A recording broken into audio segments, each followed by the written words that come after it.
अल्लाहुम्मा सल्लि अला मुहम्मदिन नबिय्यिल उम्मी व अला आलिहि व सहबिहि व बारिक वसल्लम। अस्सलामु अलैकुम व रहमतुल्लाहि व बरकातुहू। आज जो मैं आपकी खिदमत में अमल पेश करने जा रहा हूँ वो अमल किसी से भी अपना हक़ लेने के बारे में है। अगर आपने किसी को पैसे दिए हुए हैं, आपकी रकम फंस गई है और वो बंदा आपको पैसे वापस नहीं कर रहा, तो ये अमल उसके लिए भी इंतहाई कारगर होगा। या अगर आपका घरेलू कोई तनाज़ा है, आपका हिस्सा आपका जायदाद का जो भी है वो आपको घर से नहीं मिल रहा, आप लेना चाह रहे हैं, आपने हज़ारों दाव पेच आजमाए हैं और वो नहीं हुआ, इंशाअल्लाह 3 दिन के अमल से आपका हक़ आपको दे दिया जाएगा। ये तमाम काम जायज़ अमूर के लिए आप कर सकते हैं, नाजायज़ के लिए मेरी तरफ़ से किसी को भी इजाज़त नहीं है। अगर आप नाजायज़ करेंगे तो ये अमल इतना सख्त है कि इसकी रुज्जत आप पर ऐसे आएगी कि तमाम ज़िंदगी आप बंदिशों का और मुसीबतों और बीमारियों का शिकार हो सकते हैं। इसलिए मेरी तमाम से गुजारिश है कि इस अमल को जायज़ अमूर में ही इस्तेमाल करें। इस अमल को करने के लिए चाँद के आखिरी दिन आप मुकर्रर करें, यानी चाँद 15 से 30 के दरमियान हो। आप उस दिनों में से किसी भी मंगल का दिन मुतय्यन कर लें। आप मंगल के दिन भी कर सकते हैं, हफ्ते का दिन भी कर सकते हैं। सबसे जो बेहतर है वो मंगल का दिन है। मंगल के दिन आपने ज़वाल के वक्त ये अमल करना है। बेहतर छत पर है। अगर आप पर छत की सहूलत मुयस्सर आपके घर में नहीं है बैठने की, तो आप खुले सेहन में कर सकते हैं। ऐसे अमाल में सर पर टोपी नहीं की जाती, ना किसी किस्म का कपड़ा किया जाता है, और ऐसे अमाल में किसी किस्म का भी दरूद या बिस्मिल्लाहिर्रहमानिर्रहीम जो है वो अव्वल आखिर नहीं पढ़ा जाता, क्योंकि ये सख्त मामलात होते हैं, एक किस्म की जंग होती है। और दरूद शरीफ ठंडा है, अगर आप अव्वल आखिर दरूद शरीफ पढ़ेंगे तो आपके अमल को ये ठंडा कर देगा। या अगर आप बिस्मिल्लाहिर्रहमानिर्रहीम के साथ पढ़ेंगे तो अर्रहमान और रहीम की सिफ़त जो है अल्लाह की, वो इस अमल में शामिल होकर इस अमल को ठंडा कर देगी। कुरान करीम में भी एक सूरत है जहाँ बिस्मिल्लाहिर्रहमानिर्रहीम अल्लाह ताला ने तहरीर नहीं फरमाया और आप सीधा सूरत पढ़ना शुरू कर देते हैं, तो उस सूरत में भी कोई रहम की दरख्वास्त या अपील की कोई भी आयत मौजूद नहीं है, इसलिए वहाँ पर बिस्मिल्लाहिर्रहमानिर्रहीम को नहीं लिखा गया। तो आप भी दुश्मन से बदला लेने के लिए या अपना हक़ किसी से कब्ज़ा छुड़ाने के लिए जायदाद का या ज़मीन का कर रहे हैं, तो आप एक जंग कर रहे हैं, और जंग में किसी भी किस्म की कोई रियायत या रहम नहीं होता। इसलिए आपने दुरूद शरीफ और बिस्मिल्लाहिर्रहमानिर्रहीम नहीं पढ़ना। अमल करने से पहले आपने लवाज़मात को तैयार कर लेना है। आपने एक नया चाकू लेना है जो बग़ैर इस्तेमाल शुदा हो। फिर आपने कच्ची मिट्टी लेनी है। अगर आपका घर पुख्ता है तो आप कपड़े धोने वाली थाली में कहीं बाहर से कच्ची मिट्टी ले सकते हैं। छत पर बैठ जाएं या सेहन में बैठ जाएं, जहां आपको आसानी लगे। आपने उस कच्ची मिट्टी पर जिससे आपने पैसे लेने हैं या जिससे आपने अपने ज़मीन प्लाट या मकान का कब्ज़ा लेना है, या कोई कारोबार अपना किसी ने दबा कर बैठा है, या आपको घर के ज़मीन जायदाद में से हिस्सा नहीं मिल रहा, तो आपने उस शख्स की फ़र्ज़ी तस्वीर बनानी है।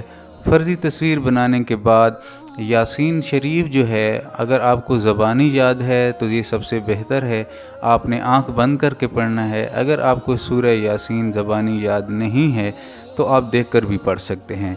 आपने यासीन शरीफ को शुरू करना है और पहली मुबीन पर रुक जाना है। पहली मुबीन पर रुक कर आपने सूरह इनाम की आयत नंबर 45 फ़क़ोतिया दाबिरुल कौमिल्लज़ीना ज़ालमू वल्हम्दुलिल्लाहि रब्बिल आलमीन। मैं दोबारा दोहरा देता हूँ, फ़क़ोतिया दाबिरुल कौमिल्लज़ीना ज़ालमू वल्हम्दुलिल्लाहि रब्बिल आलमीन। आपने इस आयत को एक मरतबा पढ़ना है और उस चाकू या छुरी जो भी लोहे की है आपने उस पर दम कर देना है।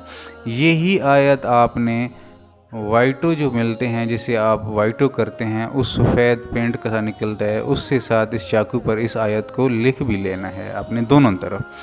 फिर आपने ये आयत पढ़नी है एक मरतबा और उस पर दम करना है, और उसके दिल के मकाम पर जो आपने तस्वीर फ़र्ज़ी बनाई है उसमें आपने लगा देना है। जितनी भी आप मिट्टी ज़्यादा हो, कम से कम आधा चाकू अंदर धंस जाना चाहिए, और उसका तसव्वुर करे कि ये मुझे माल अपना जायज़ हक़ जो है वो वापस कर रहा है। इसी तरीके से दूसरी दफ़ा पढ़ेंगे। इसी तरीके से इसी एक आयत को आपने 11 मरतबा पढ़ना है। پڑھ کے آپ نے 3 مرتبہ حکم لگانا ہے کہ فلاں بن فلاں میرا حق یا جائیداد مال جو بھی پیسہ آپ کا ہے زیور ہے وہ مجھے واپس کر دے۔ پھر آپ نے اگلی مبین پہ چلے جانا ہے، پھر دوسری مبین پہ رک کر بھی آپ نے اسی طریقے سے اس آیت کو 11 مرتبہ پڑھنا ہے اور 3 مرتبہ حکم لگانا ہے۔ پھر تیسری مبین پہ بھی اسی طرح کرنا ہے آپ نے، پھر چوتھی مبین پہ بھی اسی طرح کرنا ہے، 5ویں پہ بھی کرنا ہے، 6ٹھی مبین پہ بھی اسی طرح کرنا ہے۔ 7 مبینیں سورہ یاسین شریف میں آئیں گی، تو 7 مبین پر آپ نے جس سے پیسے لینے ہیں یا جو بھی چیز لینی ہے اس کا 3 مرتبہ حکم لگانا ہے، اور اس کے بعد آگے جو صورت ہے اس کو مکمل کر دینا ہے۔ صورت مکمل کرنے کے بعد آپ نے کھلے آسمان کے نیچے الٹے ہاتھ کر کے، ہاتھ کو سیدھا نہیں، دعا کر، جیسے سیدھا ہاتھ مانگتے ہیں دعا کرنے کے لیے ہاتھ اٹھاتے ہیں، تو ہاتھوں کو الٹا کر دینا ہے، یعنی ہتھیلیاں جو ہیں وہ زمین کی طرف جائیں گی اور آپ کے ہاتھ کی جو بیک سائیڈ ہے وہ آسمان کی طرف جائے گی۔ آپ نے اپنے جس سے بھی حق لینا ہے اس کا بھرپور تصور کر کے 5 منٹ اللہ تعالیٰ کے حضور گڑ گڑا کر اپنے حق کی واپسی کی دعا کرنی ہے۔ یہ آپ کا 1 دن کا عمل مکمل ہو جائے گا۔ اس عمل میں آپ نے کوشش کرنی ہے کہ تلفظ کو واضح واضح کر کے پڑھنا ہے، جلدی نہیں کرنی۔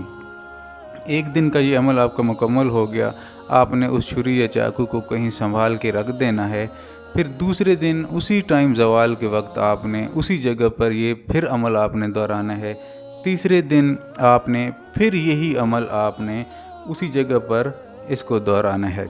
3 دن مکمل ہونے کے بعد انشاءاللہ 11 دن سے 3 دن کم سے کم میں کہہ رہا ہوں، حد 11 دن ہے، وہ جو بھی بندہ ہے جہاں سے بھی ہے وہ آپ کو آپ کا حق آپ کے گھر مرد دے کر جائے گا۔ میری گزارش ہے کہ آپ نے بلا وجہ ایسے اعمال کو نہیں کرنا، یہ بہت سخت قسم کے اعمال ہوتے ہیں، تو چھوٹے موٹے معاملات کے لیے اس کو عمل نہ کریں۔ ہاں کوئی بڑا معاملہ ہو تو آپ اس عمل کو کریں۔ میری دلی دعا ہے کہ اللہ تعالیٰ آپ کو اس عمل میں کامیاب فرمائے۔ آمین ثم آمین۔ السلام علیکم ورحمۃ اللہ وبرکاتہ۔